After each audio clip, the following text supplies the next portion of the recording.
Let there be no mistake. South Africa is not at a crossroads. It is at war. Not a war of bullets, not yet, but a war of ideas, of identity, of the future. The last 30 years have not been a chapter of democracy. They have been a decaying theater of looting, masquerading as liberation. The ANC regime has gutted this nation. They used BEE, Black Economic Empowerment, not to empower, but to entrench a parasitic class. BEE was meant to empower the historically disadvantaged, but over time it became a smokescreen for elite enrichment. When exposed, they simply stretched the acronym Broad-Based Economic Empowerment as if to cast a wider net of legitimacy. But the base reality remains. The comrades eat, the masses wait. The truth is, BEE became ANC's internal wealth distribution system, not for the country, but for its own loyalists. It's the reason why municipalities collapse while Mercedes-Benzes line ANC funerals. Less than 10% of Black South Africans benefited from BEE. Billions were funneled into fake companies, shell fronts, and politically connected firms. Service delivery collapsed while BEE kings bought vineyards. The rest of the country, black, white, colored, Indian, suffered together. The more we expose this manipulation, the fake moral high ground, the theft couched in justice language, the more South Africans will rise from the fog. It's psychological warfare. Words like broad-based are designed to make people feel included, while in practice, only a politically connected minority capture the benefits, contracts, tenders, shares, board seats, and kickbacks. And when ordinary people complain, they gaslight, but it's broad-based. You must not understand the policy. Under the banner of transformation, they transform the state into a carcass, a looted corpse whose bones now lie exposed in every failed department, crumbling municipality, and collapsed SOE. This is no longer corruption, it is culture, a way of life, a religion of control, a communist operating system dressed in African fabric, feeding on victimhood, fear, and racial propaganda. And now they will not go quietly. Julius Malema is not a voice of the people.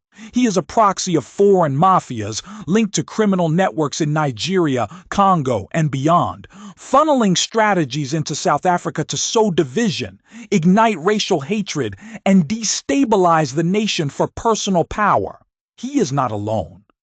There are comrades inside the ANC, looters in suits, who see Malema as the next battering ram to keep the state under siege. Together, they are deploying savage tactics, psychological warfare, cultural manipulation, and fear-based populism, all of it designed to keep the poor trapped and the wealthy few untouchable.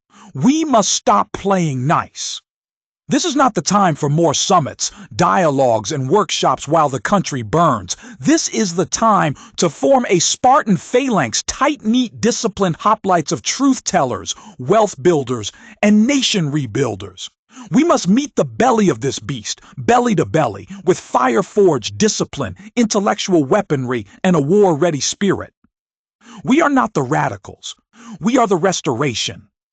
We are not trying to destroy South Africa, we are trying to resurrect it. Out of the ashes of communist decay must rise a new South Africa, one rooted in truth, universal dignity, enterprise, family, self-reliance, and the courage to defy the false gods of the developmental state. Yes, they say South Africa belongs to Africans. But what does that mean? Whose Africa? Bantu Africa, Khoisan Africa, Communist Africa. The truth is this. South Africa is not a tribal zone. It is not a monochrome, mono-ethnic country. It is not homogeneous enclave, a playground of crooks and savagery. No, we will not allow that. We will not allow nice-sounding slogans like Pan-Africanism designed to dupe the masses. What is South Africa then? It is a civilization forged by Hottentots, European settlers, Indian merchants, colored artisans, and black African builders. It is not a playground for communist thieves hiding behind Pan-African slogans. Egypt is in Africa, but it does not belong to the tribes of the South. Likewise, South Africa is African, but it is also universal, a cosmic meeting point of cultures, histories, destinies. So let the fight begin.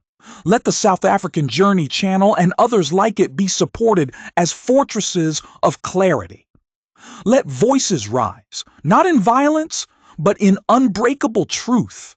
Let the battleground be flooded with documentaries, books, speeches, pamphlets, campaigns, sermons, and songs of liberation from state capture, economic dependency, and ideological slavery. This is not just a reset. This is a revolution of the mind. Rise, South Africa. Form your phalanx. Lay siege to the lies. And fight the good fight of faith. Not alone, but with the cosmic weight of history, truth, and God Himself on your side. Let us fight the barbarians. Let us cleanse South Africa from the stench.